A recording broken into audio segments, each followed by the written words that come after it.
Muy buenas noches. Muchas gracias por acompañarnos. Muy estimada Lidia Cacho y demás integrantes de este presidium, que ahorita voy a tener la oportunidad de mencionar. Amigas, amigos, amable público que nos acompaña, les doy la más cordial bienvenida. Lidia Cacho es una de las escritoras más relevantes que nos acompañan en la Feria Internacional del Libro de Guadalajara. Una célebre periodista e incansable activista defensora de los derechos humanos. Con la presentación de este libro, su libro,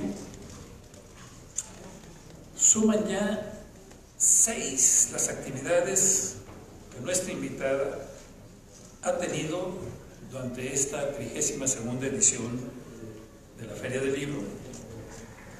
Desde un especial que tuvimos el domingo pasado, en el conjunto de Lidia presentó un documental dirigido por ella misma, Somos Valientes. Está teniendo una importante difusión en redes. No se lo pierdan, todos lo deberían de ver.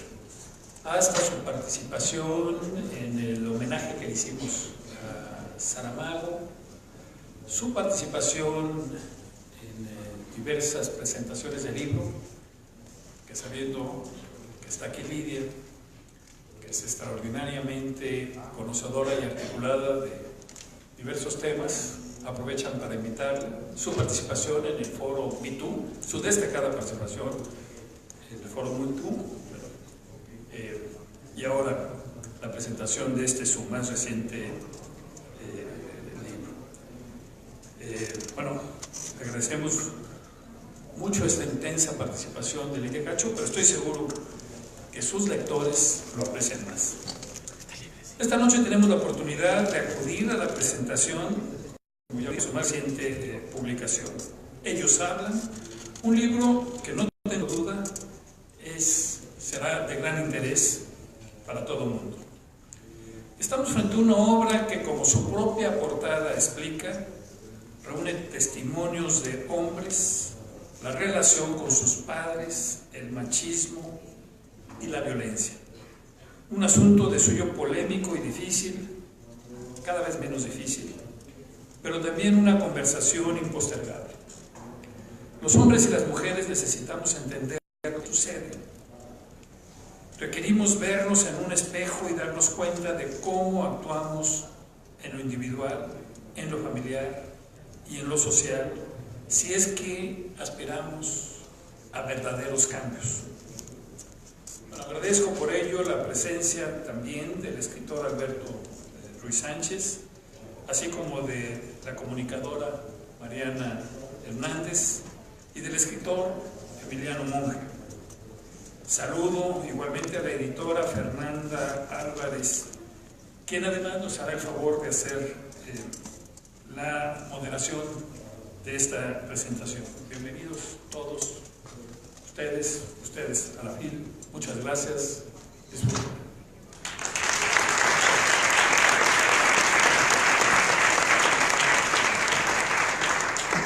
Buenas noches. A nombre de Penguin Random House, agradezco su presencia esta noche aquí en la Feria Internacional del Libro, y pues es un honor para mí estar en esta mesa compartiendo y pudiendo escuchar lo que tienen que decir acerca de este gran libro, que para mí es un libro que ya entra en la cabecera, es imprescindible, y más por el momento en el que estamos viviendo.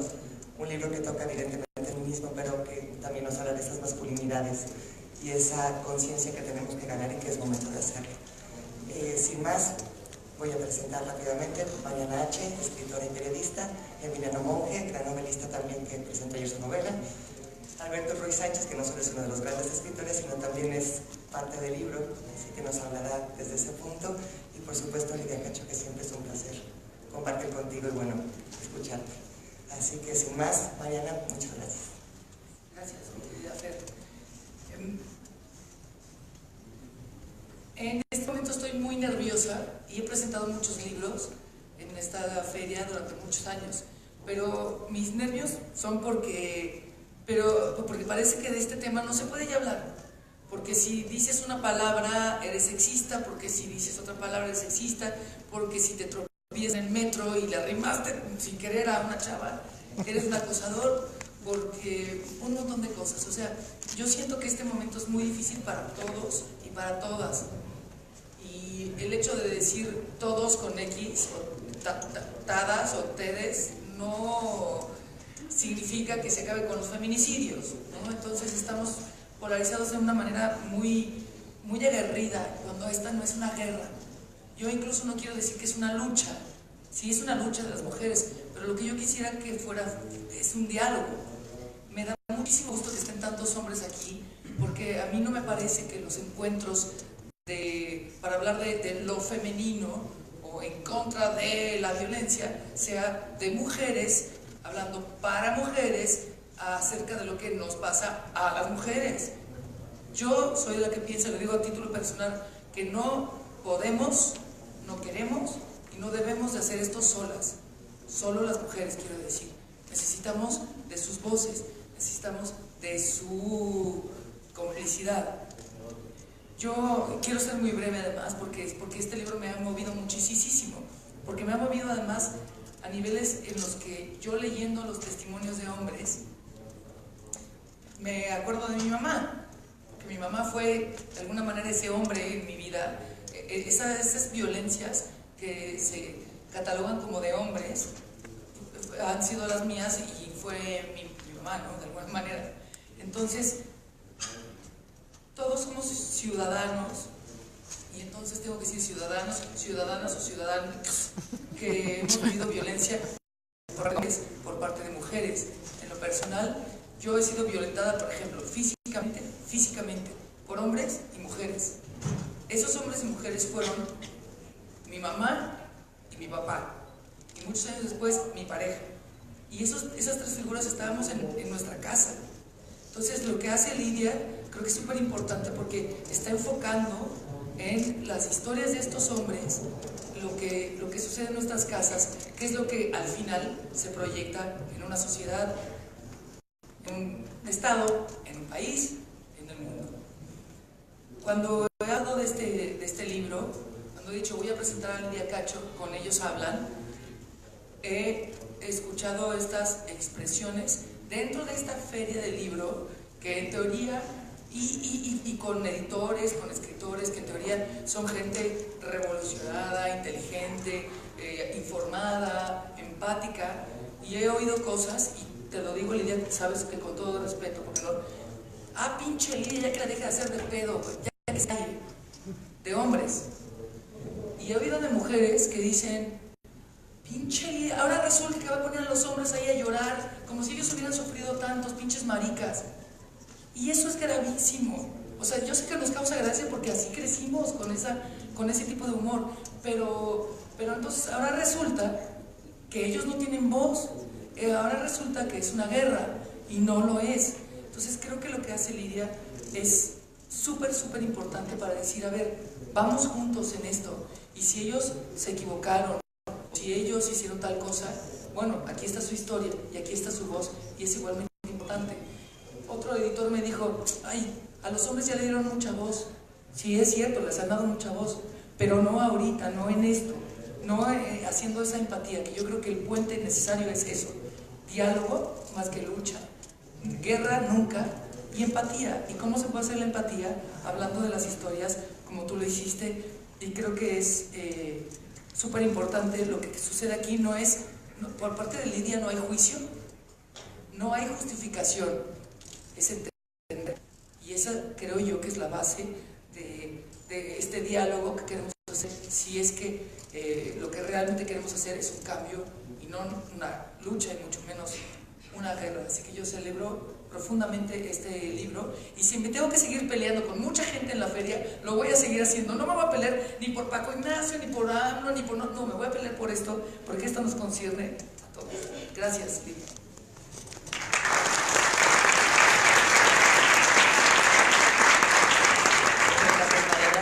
Como dices, es un momento complicado para entender y establecer a partir de dónde se posiciona uno Bueno, este libro justo lo que hace es esa conciencia, ¿no? Por lo menos al leer esos testimonios, que te des cuenta lo inconsciente que está, ¿no? Y que solamente sacando la luz a través de los textos, por lo menos podemos empezar a verbalizar.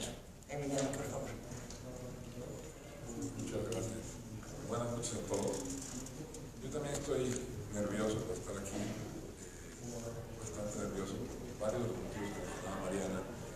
También porque admiro mucho a Lidia, admiro mucho su trabajo. Es importante decir que hay pocos que son capaces de cambiar la realidad de su país. Y Lidia ha cambiado la realidad de este país y la realidad de todos nosotros, desde muchos lugares, desde muchos libros distintos, y ahora con este más. Pero además también estoy nervioso porque estaba tan nervioso que decidí hacer unas notas en el teléfono y perdí mi teléfono. Entonces estoy sin mis notas y sin mi teléfono. Yo quisiera, de veras, partir de la admiración que es enorme la que le tengo a Lidia, y hablar de este libro en particular. Primero darte las gracias por este libro. Creo que es muy importante que se entienda lo que dice Mariana del diálogo, ¿no? Que entendamos esto como un diálogo.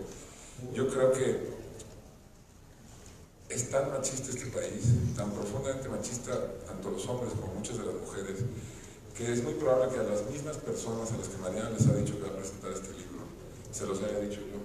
Y a mí nadie me ha dicho lo que le han dicho a Mariana, ¿no? Es así, a ese grado llega, y a ese lugar llega el machismo en México, ¿no? Me parece que es un libro importantísimo, no solamente por el diálogo que se establece con los autores, sino por cómo envuelves tú todos, cómo Lidia envuelve todos esos diálogos con los diferentes personajes del libro, con todos los testimonios, digamos. Los envuelves de varias capas, que son capas sobre los temas fundamentales del problema de la sexualidad, del sexismo, de la masculinidad, del machismo, del feminismo en México, ¿no? Los envuelves con las capas de las diferentes violencias que hay en México, las violencias que generan el machismo, que producen el machismo, que reengendran el machismo, ¿no? Violencias que a veces pensamos que son solamente físicas, pero que no lo son, y que de hecho son muchas más emocionales que la física. Decía Byung-Chul Hwan, el filósofo coreano, que el poder se evidencia y pierde su sentido cuando se muestra, cuando se ejerce físicamente, porque ya es desesperación, no queda nada después. Y en cambio, cuando el poder funciona, es cuando no se muestra, cuando es hegemonía, digamos, cuando se construye desde la mente, digamos, ¿no? Y ese machismo, el que se construye así, es el que más ha marcado a este país, y el que más ha marcado a las personas, a los hombres y a las mujeres, efectivamente, particularmente a los hombres, ¿no? Es muy interesante cómo también, aparte de la violencia, hablas de la parte, digamos, casi genética, ¿no? De la persona, y cómo no es cierto que el hombre pueda, o que el hombre sea más violento que la mujer. Cómo envuelves la forma de construcción de la violencia, cómo la mujer puede contener esos arranques, y eso demuestra que el hombre también los puede llegar a contener. Me parece muy interesante, además, ya en la parte de los testimonios, la inteligencia, y esa es inteligencia de escritor, una inteligencia muy fina y muy exacta, en la que dejas hablar a todos los que están aquí testimoniados, digamos, y sin darse cuenta ellos reproducen, no con las historias, que eso es lo interesante, no con sus historias de dolor o de machismo, sino con su manera de hablar, y por eso que le des el lugar a la validad de ellos, cómo reproducen todo lo que parecieron, y cómo se vuelven a convertir, y cómo tienen un machismo del cual creen que están completamente escindidos, ¿no? Entonces, eso, el libro demuestra también la invisibilidad de la reproducción del machismo, que es fundamental. El libro también habla, por supuesto, de un movimiento, de la importancia de ese movimiento, que es un movimiento que tenía que haber llegado hace mucho tiempo, ¿no? Es decir, llegamos tarde a eso. Y hace una defensa de la necesidad urgente de que ese movimiento llegara. Se dice mucho que el feminismo es radical, ¿no? Y existen tonterías como feminazi, etc., ¿no? Yo creo que el feminismo es mucho menos radical de lo que debería, ¿no? Es decir, son tantos años y es tanta la historia de lo que estamos viviendo que una lucha tiene que ser lo más radical posible. Como todas las luchas que han logrado algo, ha sido porque han llegado a ser absolutamente radicales. Y esta es una lucha que necesita radicalidad absoluta. Eso no quiere decir que tengan que ser solo las mujeres las que sean radicales. Los hombres tenemos que ser radicales, primero que nadie, ¿no? Es un libro que además, y esto sería lo último que diría antes de hacerle una pregunta a Lidia, evidencia cómo nos descomponemos como sociedad desde la intimidad, ¿no? Cómo lo que nos sucede hoy en día en el presente, es decir, las violencias como el narcotráfico, las violencias políticas de los estados, ¿no? Cómo han convertido el cuerpo en un territorio de batalla, y ese territorio de batalla empieza en la familia. Es decir, el cuerpo se vuelve territorio de batalla en la intimidad de una casa, ¿no? Y la forma patriarcal, vertical, acelerada, que se genera ahí, es la misma con la que funcionan los estados, las sociedades, las comunidades, los barrios. Y si queremos deconstruir todo eso, tenemos que deconstruir primero a la familia.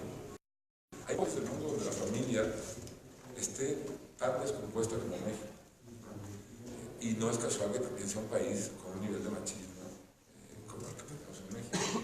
Los países con niveles de machismo, con mayores niveles de machismo, son países donde la familia está completamente descompuesta, ¿no?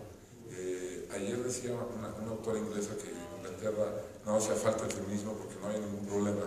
Y no solamente es una sociedad completamente machista, sino que también es una sociedad que se descompuso cuando se descompuso la unidad central que era la familia, cuando los padres dejaron de comer con los hijos todos los días, cuando los padres empezaron a pensar de la manera que se empezaron a pensar después de la segunda mitad del siglo XX. Y es evidente cómo Inglaterra ha ido en una involución.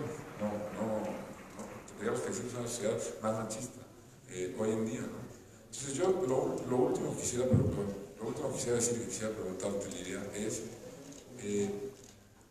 ¿cómo tomas la decisión, después de haber decidido hacer este libro, de buscar los testimonios de todos los que aparecen aquí?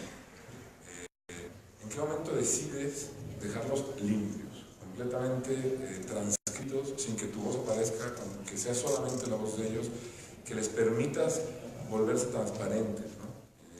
¿Cómo te atreves a tomar esa decisión y por qué tomas esa decisión?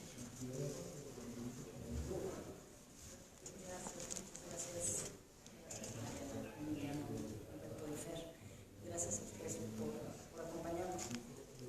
La verdad es que fue, como sucede con todos los libros que hacemos, de una forma absolutamente natural en la medida en la que entrevistar a todos estos hombres. Lo primero que me sucedió fue que hice una lista de 30 personas, porque seguramente muchos van a decir, no, Lidia Cacho, quién sabe que vaya a decir de mí, no. Y todos desde el primero dijeron que se está en la cárcel y que él sabe que yo estoy involucrada en la investigación de su familia para que estuviera encarcelado, él y toda su familia, pero a él le parecía súper interesante que una mujer que sale en Google y en internet lo entrevistara, como súper chido. Todos me dijeron que sí me daban entrevista, pero que no habían vivido violencia, que ellos habían tenido una infancia normal, entonces que no me iban a servir sus entrevistas.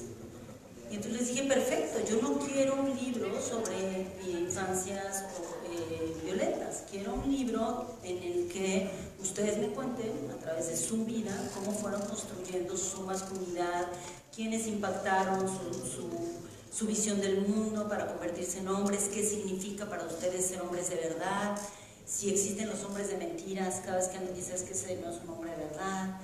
Eso es lo que yo quiero que ustedes me cuenten, ¿no? Se lo fui diciendo a cada uno. Y de pronto, en la medida en la que empecé las entrevistas, yo había calculado ingenuamente unas 3 o 4 horas, la mayoría duraron 2 o 3 semanas, excepto 2. Algunas, además de las semanas de entrevistas, con uno de ellos tuve que viajar.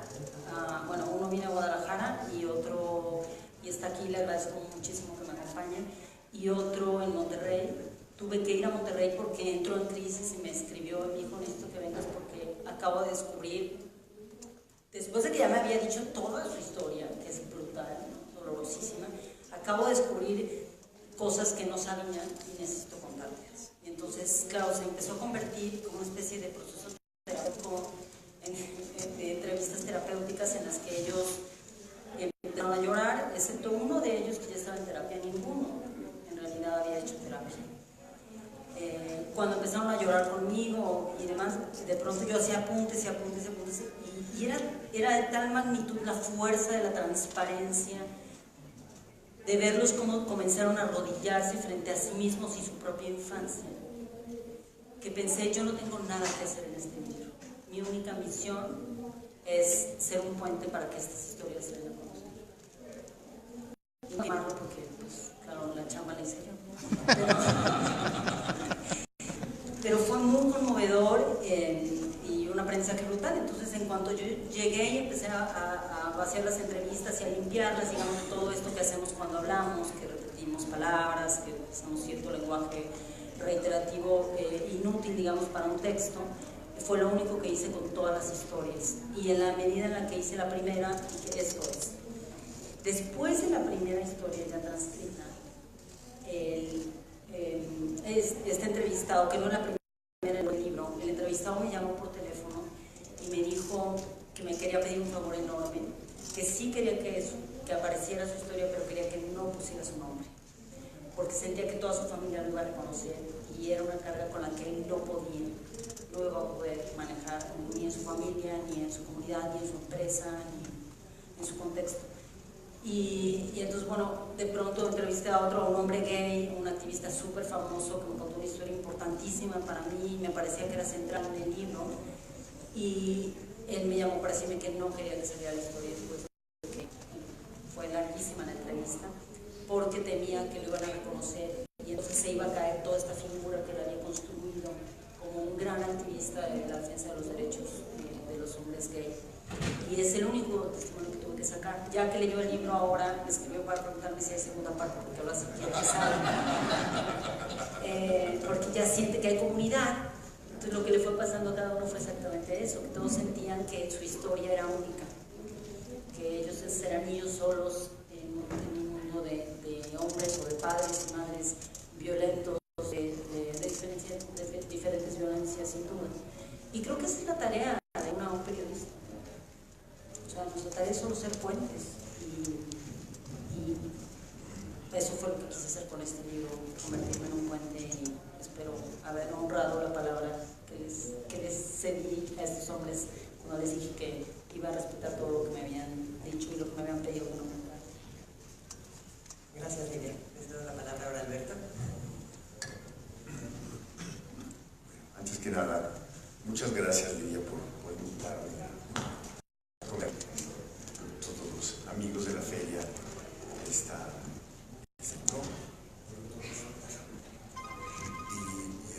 de nuevo a tu lado. Y yo quiero decirles que, bueno, yo me siento anímicamente muy distinto porque lo que me hace pensar es que lo que pasa es que soy muy viejo, ¿no? Entonces, estos problemas, yo ya llevo muchos años con esto, ¿no? Entonces no me siento nervioso, ya me han apaleado mil veces, me han criticado por una cosa o por lo contrario, y yo creo que la manera en la que muchas veces se enfrenta, no solamente jóvenes, sino gente de todas las edades, se enfrenta ahora al tema, está lleno de una enorme preocupación por no ser tan brutos como somos, ¿no? Normalmente, pero siempre somos algo brutos, siempre somos algo que está más allá de lo que debería ser socialmente, ¿no? En un círculo progresista o en un círculo conservador. Y en ese sentido, para mí, el mundo que presenta Lidia en el libro es mi vida, todo, no solamente el testimonio que me permitiste que hiciera, sino el de todos estos personajes. O sea, yo los reconozco, todos estos testimonios los reconozco en gente con la que me he encontrado a lo largo de la vida. Desde el niño, desde el hombre violentado por su padre hasta o sea, todo el universo de personajes que aparecen aquí, y que hay muchos muy desgarradores, muchos testimonios muy desgarradores. Bueno, para mí eso ha sido la vida, pero al mismo tiempo, al contrario, y tú y yo en enormes sesiones hemos hablado de cómo es importante que no solamente la labor de escritura y la labor de periodismo muestre lo que es candente y es desgarrador, sino también lo contrario, la afirmación vital. Y justamente hoy en la mañana leía un análisis en el que a un viejo profesor que se llamaba Roland Barthes le preguntan cuál era la lección de Proust. Y él dice, la lección de Proust es que escribir es la alegría. Dice, y eso es terriblemente vanguardista. En un momento en el que escribir tiene que ser doloroso. Y entonces es muy distinto que tú hables del dolor, escuches el dolor, y después hay una alegría también en lograr que se reúnan esas voces y se convierta en algo más. Lo que quiero decir con esto es que este libro no solamente es un libro interesante, no solamente es un testimonio de una época, no solamente es un libro importante, yo creo que es un libro indispensable.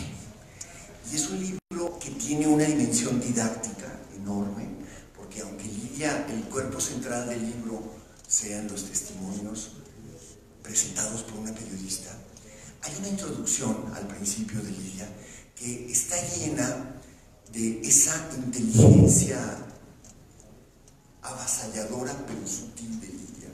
O sea, este prestigio de Lidia, la que rompe los muros y todo eso, por supuesto es cierto, pero es cierto porque es sutil, es cierto porque no tiene una mirada estereotípica, es cierto porque no es una feminista académica ni es una feminista de partido, es antes que nada una persona que entra en contacto con personas y que sabe encontrar en cada una de las personas lo que necesitamos para poder seguir afirmando la vida. Todo el análisis del principio nos lleva a una y otra vez subrayar la importancia de desentrañar, de tratar de entender los códigos culturales que nos hacen tener las actitudes que tenemos todos los días. Estoy hablando de los hombres, aunque también se aplica a las mujeres, por supuesto. Eso es importantísimo. O sea, no es solamente que, ya dije, o cometí un error, fui un poco violento, fui acosador, soy sexista, soy machista, soy lo que sea.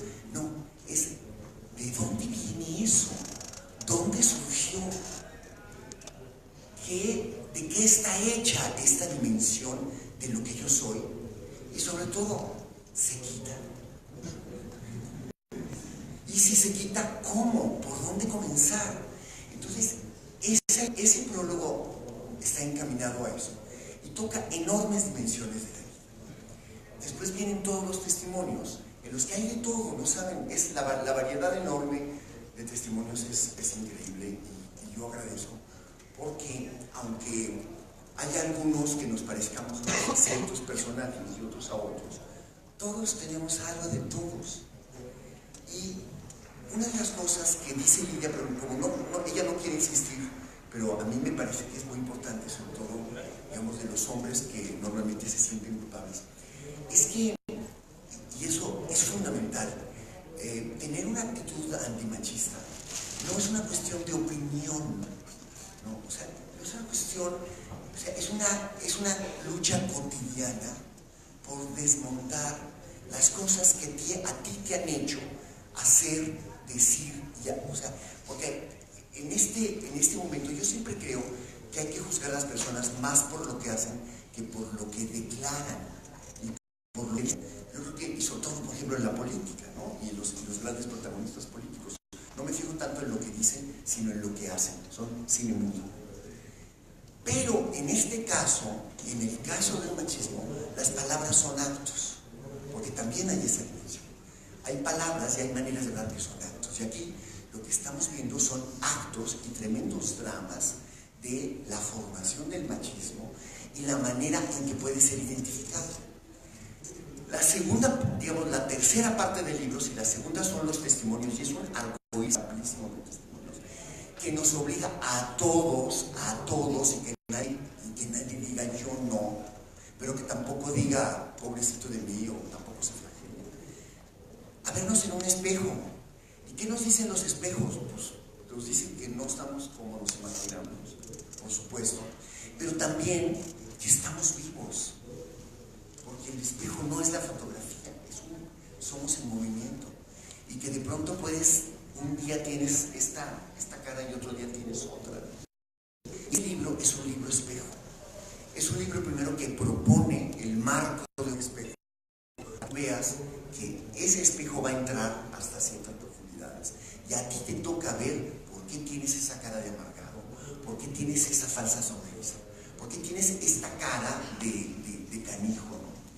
Y esa cara está hecha también de enormes actos de lenguaje. Es muy, en este mundo, en el mundo del machismo, el lenguaje es fundamental.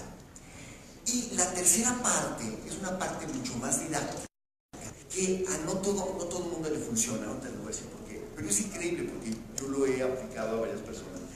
Y la verdad es que es muy útil todo este cuestionario de qué haces, cómo haces, no haces.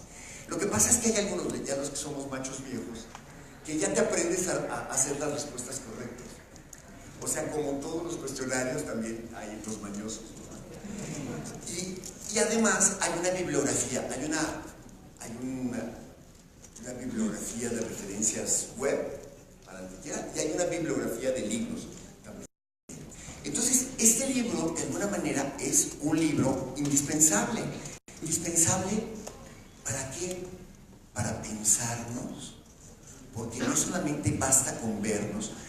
No es un libro acusatorio, en eso es muy importante la pregunta que ha hecho Emiliano. No es un libro acusatorio, es un libro que presenta un escenario y en el cual cada uno de nosotros tiene que tratar de comprender de dónde viene lo que estás viendo ahí que no te gusta. Carajo, esa mosca que traigo en la nariz, ¿de dónde salió? Pues resulta que ves una foto y también la tenía mi papá y la tenía mi abuelo. Y todos los hombres estamos llenos de moscas en la cara. Y también las mujeres, por supuesto, cada quien tiene las suyas. Pero este libro nos ayuda a de pronto identificarlas. Y nos anima a tratar de descifrar con unas cuantas preguntas. La pregunta clave, ¿cómo se fue formando tu masculinidad? ¿De dónde vienen todas esas cosas? Es ser limitado en muchísimas situaciones. Es un libro que para mí resulta entrañable, independientemente de que ahora adoro a Lidia, que somos cómplices de muchas cosas y que de ella aprendo, desde que la conocí aprendo y sigo aprendiendo. Independientemente de eso, cada cosa que ella escribe es algo más que lo que ya conocemos de la persona. O sea, yo la conocí en una situación en la que ella tenía un doble rol, que estaba desmontando ahí unas tramas extrañas en Cancún, escribía en una revista. Y al mismo tiempo estaba creando para unas mujeres que querían expresarse un ámbito propio. Y me invitó a formar parte de ese ámbito, el ámbito que protegía a algunas mujeres que querían tomar la palabra. Y desde ese momento fuimos cómplices y seguimos siéndolo. Pero hay una cantidad de muletillas que tenemos los hombres. Por ejemplo, esto. No, yo ya soy feminista, no machista, porque siempre he apoyado a las mujeres. O sea, no se dan cuenta que simplemente yo he apoyado. Ya te estás poniendo por encima, ¿no? O sea, este tipo de elementos de lenguaje que hacen que los hombres quieran explicarle a las mujeres cómo es el mundo, que los hombres queramos pensar que tenemos algo de lucidez mayor, no solamente que las mujeres, que otras personas, pero que lo hacemos muchísimo con las mujeres. Eso es una cosa de todos los días y no es una cosa de filiación ni de opinar ser feminista. O sea, algunos hemos tenido la suerte, yo tengo la suerte de vivir con una mujer que es feminista desde los 70s, ¿no?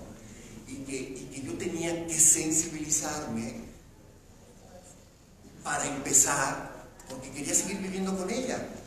Y que eso se convirtió para mí en una obra literaria. y además la confrontación. O sea, yo tuve que esperar, y perdón que sea controversial, pero digamos que es más por ilustrar lo que sucede. Yo me dediqué 8 años a escuchar a mujeres para escribir mi primer libro. ¿Y qué sucedió cuando lo publiqué? Que todos los hombres de mi generación me dijeron: es un afeminado, es un claudicante, es un cursi, ¿por qué escribe de eso? Y por supuesto, los más generosos me decían: no, seguro se lo escribió su esposa. Por supuesto, no entendían que si ella lo hubiera escrito, jamás hubiera permitido que yo lo firmara, ¿no? Pero, por supuesto que ella está presente, porque yo a veces escuchaba, pero no solo a ella, sino todo el mundo femenino que me tocó vivir alrededor. Pero todavía, la semana antepasada, no, una semana más, en Colombia, en Cali, voy a un club de lectura y hay un grupo que ha leído mis libros, porque son uno de esos clubes que cuando ya llegas ya leyeron todo. Y hay una señora que está enamorada de mis libros. Tengo que aclarar que todos tienen más de 80 años. Y hay un señor que está furioso, porque me dice: sus hombres no son hombres de verdad, hacen lo que las viejas. Desde la expresión, a mí ya me parece insultante, ¿no? O sea, hay enorme uso de expresiones que los hombres usamos todo el tiempo. Y muchísimas maneras de hablar de las mujeres, que es acoplarse a todo este mundo, no solamente de las expresiones despectivas, sino o sea, por ejemplo, todas estas mujeres que dicen: oye, ¿quién puede venir al club de lectura porque mi marido me dio permiso? O sea, ¿cuántos años tiene, no? Una señora de 60 años que su marido le dio permiso. ¿En qué mundo estamos? Es, el hecho de que una novela despierte todas esas inquietudes tiene que ver con todo lo que sucede en este libro, y que Lilia nos ofrece para que podamos vernos, ¿no? Y si se puede, analizarnos. Pero hay una pequeña dimensión, y que termino porque si no, no vamos a dejar que Lilia hable. Y es muy importante que hable.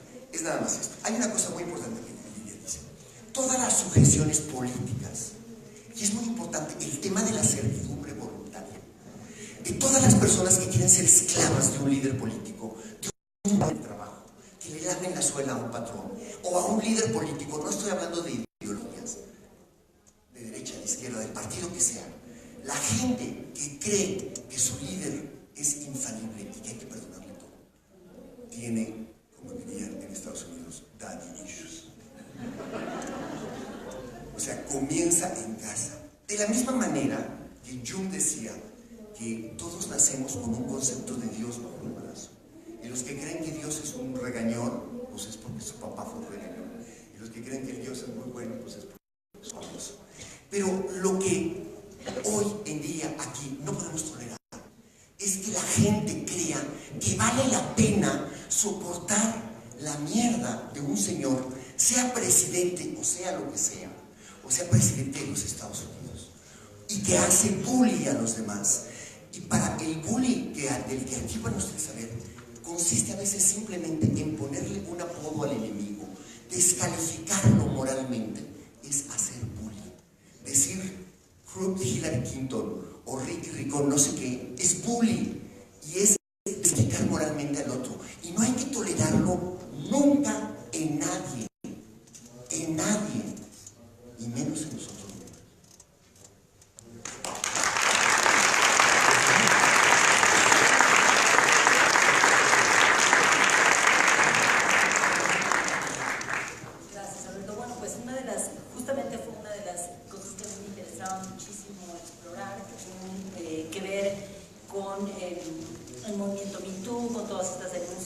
Sobre el acoso y el hostigamiento, y de pronto empezar a ver a todos estos hombres de diferentes edades que empezaron a preguntarse: bueno, ¿y ahora cómo le hacemos? Hace muchos años empezaron varios hombres, amigos míos cercanos, a preguntarse: bueno, ¿y ahora qué hacemos con el amor romántico? Y después, trabajando, porque llevo muchos años trabajando, y con la miniserie documental más todavía, con niños que tienen menos de 14 años, niños y niñas, los chicos, los hombres están absolutamente descolocados. Entonces muchos lo que dicen es que no saben cómo se van a enamorar. A mí se me ocurrió preguntar en un salón con 120 chicos puros hombres, un ejercicio en una secundaria, de primero de secundaria, y les pedí que solo se quedaran hombres de los diferentes salones, y se me ocurrió preguntarles qué significaba el amor, y ninguno de todos estos chicos pudo contestar. Y uno de ellos levantó la mano y dijo, bueno, yo no puedo decir qué es el amor porque no sé, yo creo que nunca lo he visto.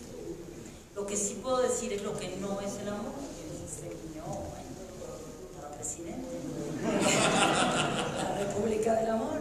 No, y lo que hizo a continuación fue explicar toda la violencia que ha visto a su alrededor por parte de las personas adultas, no contra él, sino en general.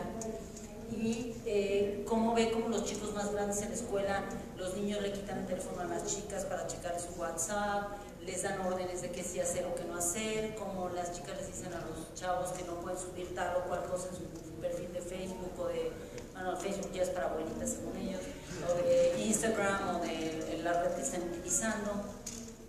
Y entonces todas las preguntas sobre el amor derivaron en qué significaba ser hombre. Y muchos de ellos dijeron, bueno, es que ahora lo que está pasando es que ya estamos oyendo que ser hombre no es importante, ya puede ser hombre, o puede ser mujer, o puede ser lo que sea. Entonces se empezaron como a dividir en el salón y se quedó un pequeño grupo de niños, obviamente hijos de familias muy progres seguramente, donde se discute este tema de que si el género está desapareciendo y es una construcción social, etcétera, y cultural. Otro grupo enorme que decían que no es cierto, que ellos sí son hombres, que a ellos les gustan las niñas. Un par de niños se quedó callados, obviamente les gustan los niños, pero no se atrevieron en ese contexto por miedo a ser agredidos, y que no saben qué hacer con eso, porque no quieren ser como sus papás. Una y otra vez todos se sienten lo mismo. Entonces, si son chicos que tienen 12 y 13 años y sus papás tienen en promedio entre 30 y 40 años, algo le está sucediendo a esta sociedad. Si hay algo que no estamos transmitiendo, ¿no? Con todo esto, con todas las entrevistas que hice, con todo lo que dicen estos hombres, con todo lo que dicen los expertos después de que hablan los hombres en estos testimonios. Estamos en una crisis de la ideología de lo que significa ser hombre y ser mujer, y por lo tanto en un cuestionamiento, yo creo que generalizado, sobre qué significa el romanticismo, el amor romántico.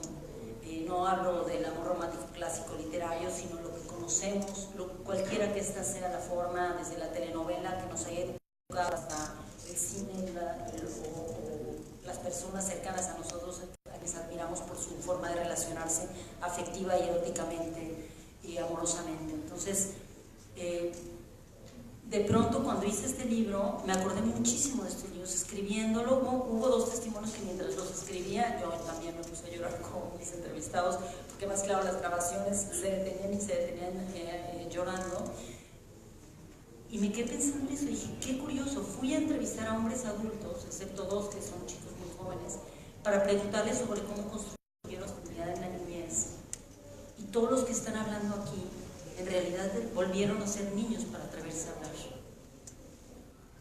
Y eso me parece una brutalidad avasallante para cualquiera. Para que un hombre en este país se atreva a sentarse a decir, yo fui maltratado de esta forma y no sé cómo construir o reconstruir mi corazón, mi alma, mi espíritu, como le quieran llamar.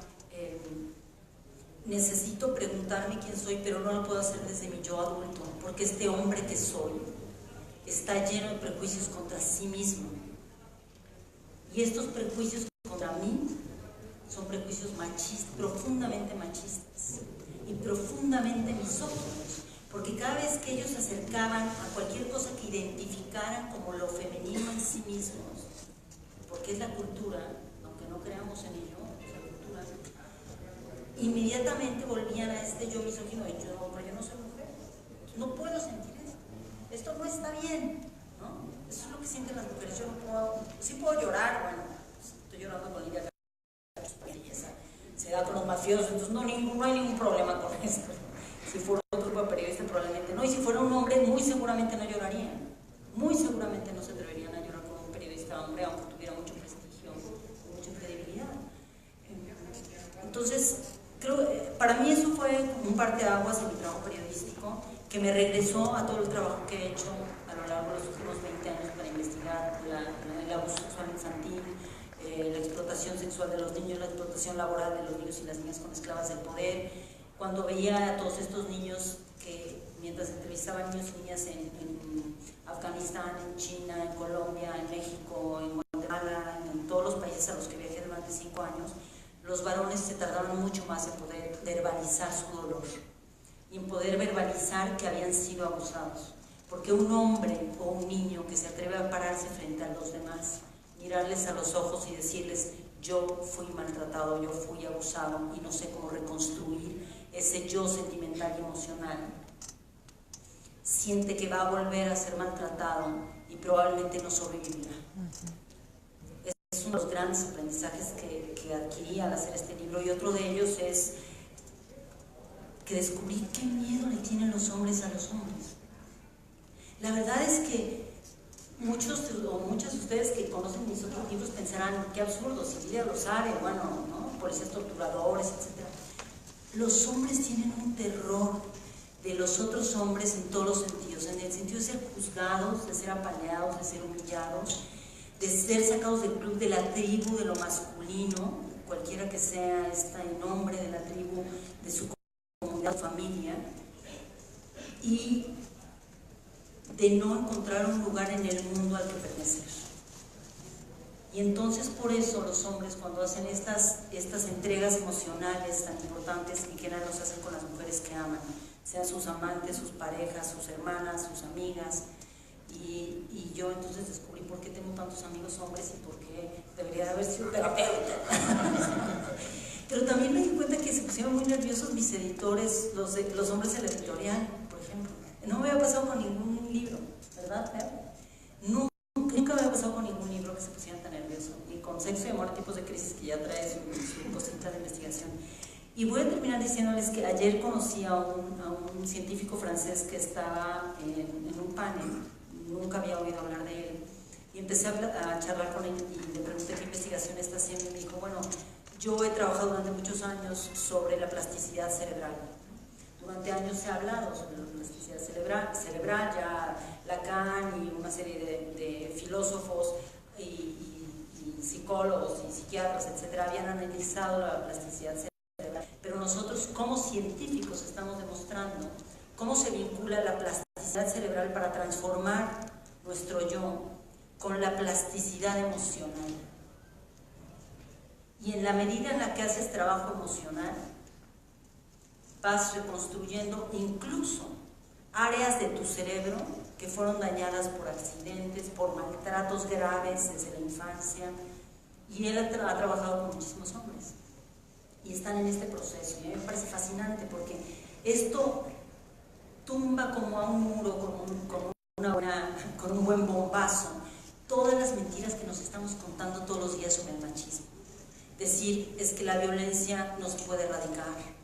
Decir es que la agresión es algo natural, pero la violencia también. Y lo que nos dicen todas las y los científicos y los neurocientíficos en particular es: todas las formas de violencia son una elección personal. En todo momento, hombres y mujeres elegimos ejercer violencia.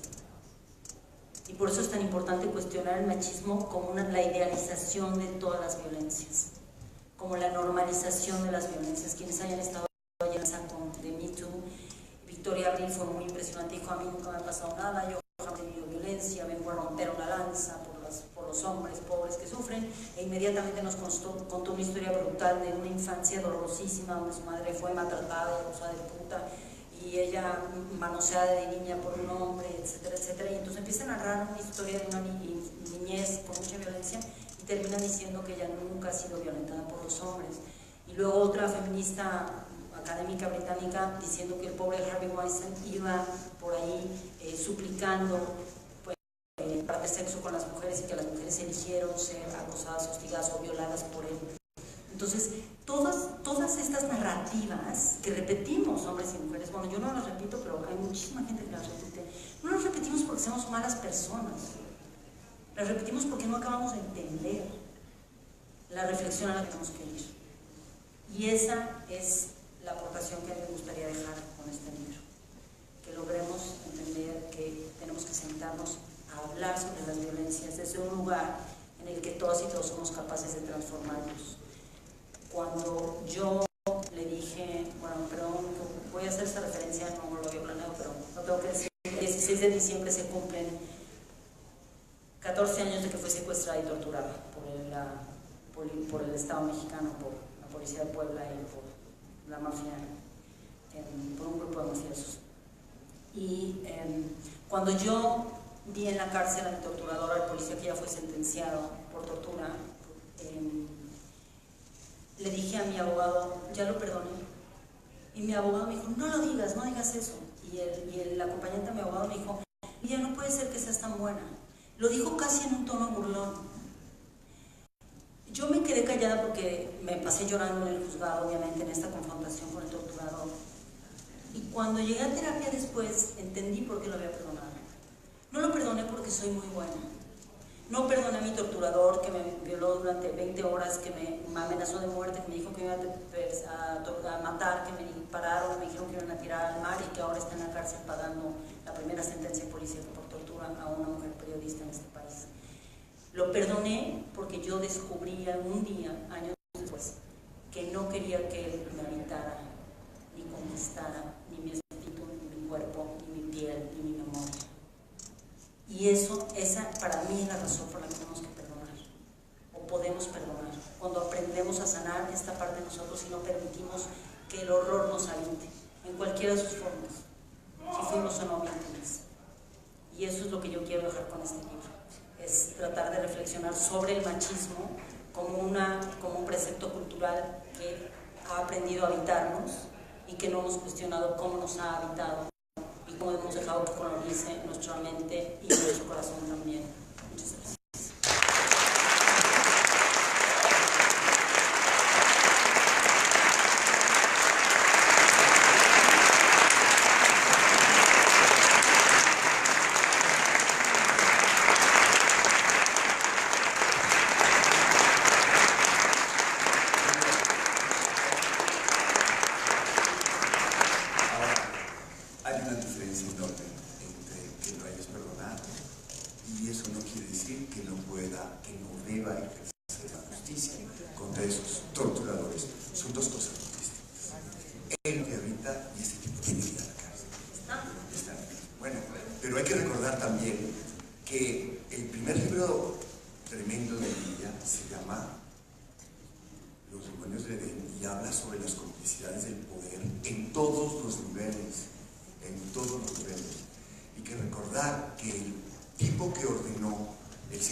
Ella hizo que el golpe precioso esté libre y sea impune.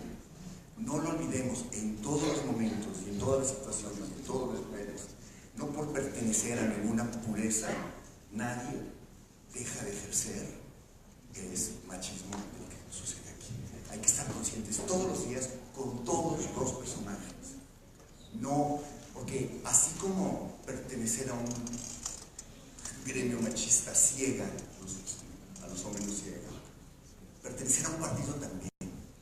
Y si una cosa enseña tu libro es que lo que no podemos hacer es dejar de ejercer un deber de lucidez que va mucho más allá de ir por una causa. No es la causa del feminismo, es el deber de lucidez que tenemos todos los días.